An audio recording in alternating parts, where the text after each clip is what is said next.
ತುಂಬಾ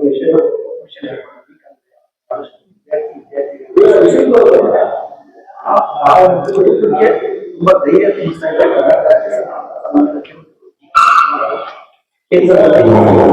ರಾಹುಲ್ ಗಾಂಧಿ ವಿದ್ಯಾರ್ಥಿಗಳ ಪರ ಇದ್ದಾರೆ. ಸರ್ ನಮಸ್ಕಾರ, ನನ್ನ ಹೆಸರು ಮಾಳೇಶ್ ಬೊಮ್ಮನೋಳ್ ಅಂತೇಳಿ ಕೆಪಿಸಿಸಿ ಮಾಧ್ಯಮ ಉತ್ತರ ಪರಿಶಿಷ್ಟ ಜಾತಿ ವಿಭಾಗದಿಂದ. ಸರ್, ನೀಟ್ ಎಕ್ಸಾಮ್ ಪೇಪರ್ ಸೋರಿಕೆ ವಿಚಾರವಾಗಿ ಕಾಂಗ್ರೆಸ್ ಪಕ್ಷ ವಿದ್ಯಾರ್ಥಿಗಳ ಜೊತೆ ಸದಾ ಇರುತ್ತಂತ ಹೇಳಕ್ ನಾನು ಇಷ್ಟಪಡ್ತಾ ಇದ್ದೀನಿ.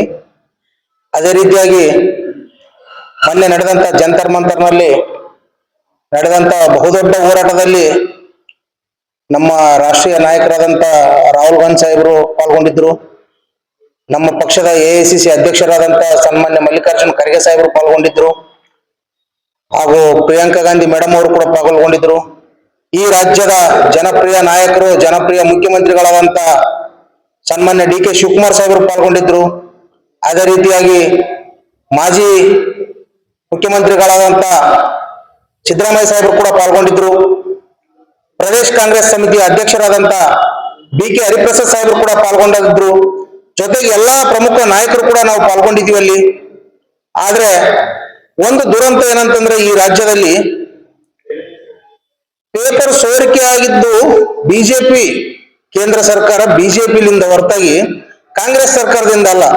ಆದ್ರೆ ಈ ರಾಜ್ಯದಲ್ಲಿ ಬಿಜೆಪಿ ಪಕ್ಷದ ನಾಯಕರು ಹೋರಾಟ ಮಾಡ್ತಾ ಇದ್ದಾರೆ. ಯಾರ ಪರವಾಗಿ ಹೋರಾಟ ಮಾಡ್ತಾ ಇದ್ದಾರೆ ಅಂತ ನಮ್ಗೆ ಅರ್ಥ ಆಗ್ತಿಲ್ಲ.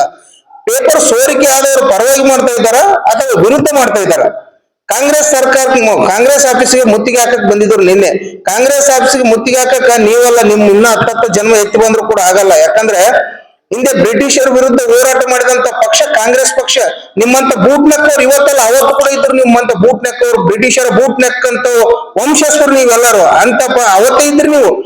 ಆದ್ರೂ ಕೂಡ ನಿಮ್ಮನ್ನ ಯಾರನ್ನೂ ಕೇರ್ ಮಾಡ್ಲಾರ್ದೇನೆ ಭಾರತ ದೇಶ ಸ್ವಾತಂತ್ರ್ಯ ಪಡಿಬೇಕಾದ್ರೆ ಕಾಂಗ್ರೆಸ್ ಪಕ್ಷ ಬ್ರಿಟಿಷರ ವಿರುದ್ಧ ಹೋರಾಟ ಮಾಡಿ ಸ್ವಾತಂತ್ರ್ಯ ಪಡೆದಂತ ಪಕ್ಷ ಕಾಂಗ್ರೆಸ್ ಪಕ್ಷ.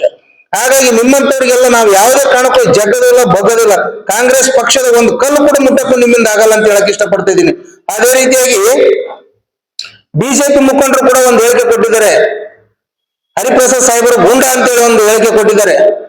ನಿಜವಾಗ್ಲೂ ನೀವು ಏನಾದ್ರು ಮನುಷ್ಯತ್ವ ಇರೋಂತ ಒಬ್ಬ ರಾಜಕಾರಣಿ ಆಗಿದ್ರೆ, ನೀವು ನಿಜವಾಗ್ಲೂ ಒಬ್ಬ ಆದರ್ಶ ರಾಜಕಾರಣಿ ಆಗಿದ್ರೆ ಈ ಮಾತು ನಿಮ್ ಬಾಯಲ್ಲಿ ಬರಬಾರ್ದು. ಯಾಕಂತಂದ್ರೆ ಸಾಲುಗಟ್ಟು 1 ಡಜನ್ಗಿಂತ ಅಧಿಕ ಮಂತ್ರಿಗಳು ಜೈಲಿಗೆ ಹೋದಂತ ಪಾರ್ಟಿ ಬಿಜೆಪಿ ಪಾರ್ಟಿ ಕರ್ನಾಟಕದಲ್ಲಿ. ಈವನ್ ಮುಖ್ಯಮಂತ್ರಿ ಕೂಡ ಜೈಲಿಗೆ ಹೋಗಿದ್ರು. ಅಂತ ಪಕ್ಷದವರು ಇವತ್ತು ಬಿ.ಕೆ. ಹರಿಪ್ರಸಾದ್ ಸಾಹೇಬರು ಮಾತಾಡ್ಬೇಕಾದ್ರೆ ನಾಚಿಕೆ ಆಗ್ಬೇಕು ನಿಮ್ ಜನ್ಮಕ್ಕೆ. ನಾರಾಯಣ ಸ್ವಾಮಿ ಅವ್ರಿಗೆ ಹೇಳ್ತೀನಿ, ಅಶೋಕ್ ಅವ್ರಿಗೆ ಹೇಳ್ತೀನಿ, ವಿಜಯೇಂದ್ರ ಸಾಹೇಬ್ರಿಗೂ ಈ ಮಾತು ಹೇಳಕ್ ಇಷ್ಟಪಡ್ತಿದ್ದೀನಿ ನಾನು.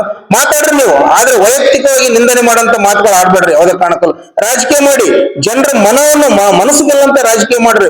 ಜನರನ್ನ ಕೊಲೆ ಮಾಡಿ ರಾಜಕೀಯ ಮಾಡ್ಬೇಡ್ರಿ. ಯಾವತ್ತಾಗಲಿ ವಿದ್ಯಾರ್ಥಿಗಳನ್ನ ಕೊಲೆ ಮಾಡಿ ರಾಜಕೀಯ ಮಾಡ್ಬೇಡ್ರಿ.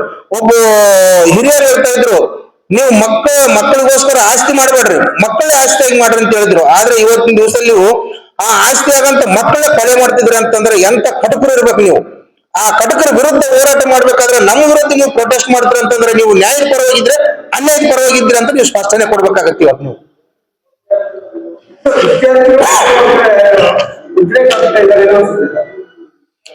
ಸರ್, ಉದ್ರೇಕ ಆಗ್ಬೇಕಾದ್ರೆ ಏನಾಗ್ತಾ ಇದೆ ಅಂತಂದ್ರೆ, ಇವತ್ತಿನ ದಿವಸದಲ್ಲಿ ಶಿಕ್ಷಣ ಎಂಬುದು ಬಲು ಮಹತ್ವದ ವಿಚಾರವಾಗಿದೆ. ಶಿಕ್ಷಣ ಪ್ರತಿಯೊಬ್ಬ ಮನುಷ್ಯನಿಗೂ ಶಿಕ್ಷಣದ ಅವಶ್ಯಕತೆ ಇದೆ.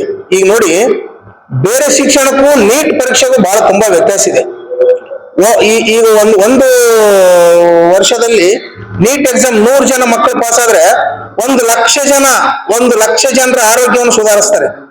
ಅಂತ ಆರೋಗ್ಯ ಸುಧಾರಿಸಂತ ಸಸಿಗಳನ್ನೇ ನೀವು ಕಿತ್ತಾಕ್ತೀರಿ ಅಂತಂದ್ರೆ ಎಂತ ಕಡು ಭ್ರಷ್ಟರು ಇರ್ಬೇಕು ನೀವು. ಅಂತ ಭ್ರಷ್ಟಾಚಾರ ವಿರುದ್ಧ ನಮ್ಮ ನಾಯಕರು ಹೋರಾಟ ಮಾಡ್ತಿದ್ರು ಹೊರತಾಗಿ ಬೇರೆ ಯಾವುದಿಲ್ಲ. ಆಮೇಲೆ ವಿದ್ಯಾರ್ಥಿಗಳು ಕೂಡ ಯಾವುದೇ ಕಾರಣಕ್ಕೂ ಎದೆಗುಂದಬಾರದು. ನಿಮ್ ಜೊತೆ ಕಾಂಗ್ರೆಸ್ ಪಾರ್ಟಿ ಇದೆ, ರಾಹುಲ್ ಗಾಂಧಿ ಸಾಹೇಬ್ರು ಇದ್ರೆ, ಖರ್ಗೆ ಸಾಹೇಬ್ರು ಇದ್ರೆ, ಇಡೀ ಕಾಂಗ್ರೆಸ್ ಪಕ್ಷ ನಿಮ್ ಜೊತೆಗೆ ಇದೆ ಅಂತ ನಾನು ಹೇಳಕ್ ಇಷ್ಟಪಡ್ತೀನಿ ಸರ್. ನಮಸ್ಕಾರ.